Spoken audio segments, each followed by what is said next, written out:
Patung dengan bermacam bentuk hewan kerap dipakai untuk penghias sekaligus mempercantik taman rumah, gedung perkantoran. Salah satu yang bergerak di usaha pembuatan patung ini, Armus. Dari usahanya ini ia mampu menghidupi anak dan istrinya. Keahlian membuat patung ini ia dapatkan secara otodidak. Ia mengaku untuk membuat satu jenis patung paling tidak memakan waktu 10-15 hari, tergantung tingkat kesulitan. Selain itu, membuat patung juga diperlukan kesabaran karena terbilang rumit. Untuk kerangka ia menggunakan besi baja yang dilapisi dengan kawat kasa.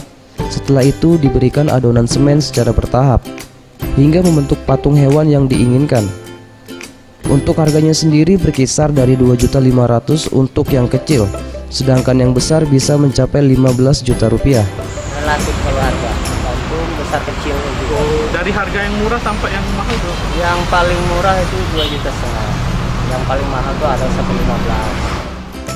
Ia mengaku dalam sebulan mampu membuat 3 patung. Sedangkan untuk pesanan sendiri tidak hanya datang dari Palembang, namun dari luar kota seperti Muara Enim, Prabu Mulih, Lahat, hingga Jambi. Dan untuk omset sendiri, dalam sebulan ia mampu mendapatkan keuntungan mencapai belasan juta rupiah. Maulana Yusuf, Sriwijaya TV.